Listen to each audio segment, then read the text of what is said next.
Merci. Madame Bagné. Monsieur le Président, ma question vise à obtenir votre éclairage sur l'offre d'enseignement supérieur dans les territoires ruraux. Certains territoires sont très peu pourvus en offre de formation supérieure, toutes spécialités confondues. On sait pourtant que les universités, via le maillage territorial, participent à l'aménagement du territoire et sont un important facteur d'attractivité.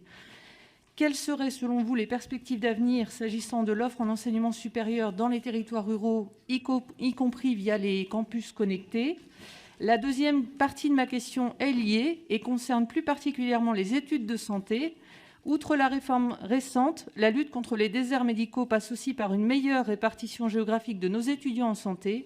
On le sait, les besoins, tout comme les capacités de formation, sont très différents d'une région à l'autre. Quelles pistes voyez-vous pour améliorer le maillage territorial de l'offre de formation en matière de santé ? Sur ces sujets-là.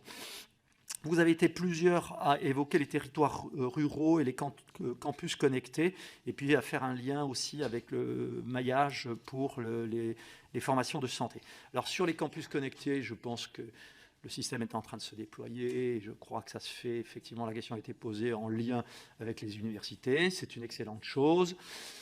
Il ne faut pas penser pour autant que les campus connectés, de mon point de vue, suffisent à eux-mêmes. Et je crois que la compréhension du maillage et de l'accès à l'enseignement supérieur dans les territoires, quelque chose de beaucoup plus fin. C'est-à-dire, bien sûr, c'est un dispositif qui nous permet de franchir une certaine étape. Ça ne remplace pas de véritables formations. Donc, la question des antennes universitaires se pose. Elles sont extrêmement coûteuses. Elles sont très efficaces. Vous avez parlé de la santé. Les années, par exemple, les premières années de santé qui ont été délocalisées ont été globalement des réussites, à la condition qu'on donne les mêmes outils aux étudiants qui sont en situation délocalisée. Et très souvent, c'est un accès avec un pourcentage de boursiers qui est supérieur à celui de l'université. Donc, cet aspect accès à l'enseignement supérieur à partir des enseignements universitaires, et alors, le rôle des campus connectés peut y contribuer, mais il ne suffit pas, et il faut qu'on ait ces déploiements dans le territoire, avec l'idée aussi qu'un étudiant, il faut à un moment donné qu'il soit mobile, même si on accède à l'enseignement supérieur parce qu'on est à Agen, à Périgueux, à Niort, ou dans une ville non universitaire, il faut ensuite pouvoir accéder à la ville universitaire et donc organiser cet accueil. Et ça, ce sont les projets d'université. Vous posiez la question, on reviendrait de l'autonomie.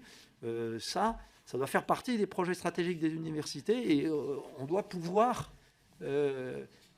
avoir un dialogue entre l'État et les universités sur leurs intentions d'appropriation du territoire. Un petit mot sur le maillage en santé, parce qu'effectivement, on se pose à raison cette question.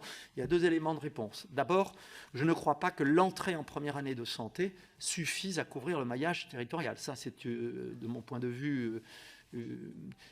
c'est quelque chose qui a changé. Aujourd'hui, ça n'est pas comme ça que ça se passe. Ça n'est pas parce qu'on fait sa première année dans sa ville d'origine ou près de sa situation géographique que l'on va y revenir pour exercer la médecine. Parce qu'au contraire, dans ce long cursus, ensuite, on a d'autres opportunités. L'internat brasse les étudiants, et donc ça n'est pas une solution. En revanche, lorsqu'on est dans le deuxième cycle, c'est là qu'il est important de mettre en contact les étudiants avec la médecine de territoire et avec la médecine libérale.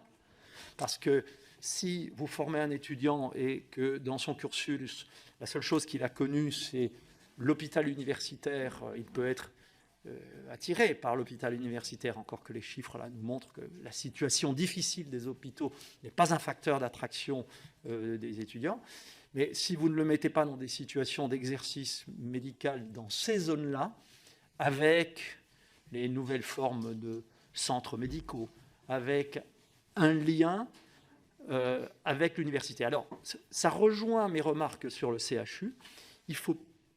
On a un système qui est beaucoup trop hospitalo-centré. La formation doit être faite en partenariat avec tous les acteurs de la santé, ceux qui sont dans les territoires, avec tous les métiers de la santé, pas uniquement les centres hospitaliers.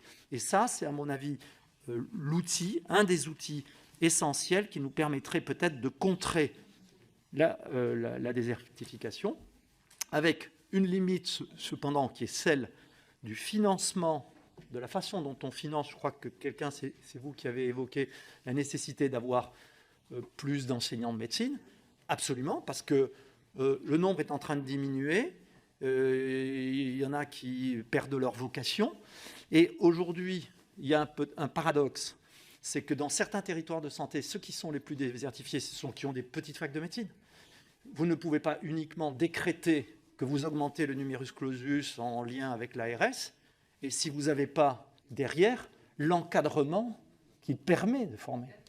Et donc, ça, c'est là où l'État doit jouer un rôle avec effectivement les ARS, mais il faut que ça soit une politique nationale. Sinon, vous garderez cette concentration. Et après, il faut aussi regarder quelles sont les conditions d'exercice de ces étudiants dont les études ont été payées par l'État pendant très longtemps, et de voir quel est le retour sur l'exercice médical dans le territoire, quelle qu'en soit la forme. Mais cette question, elle devrait être posée, et à mon avis, c'est comme ça qu'on pourra progresser dans le maillage territorial.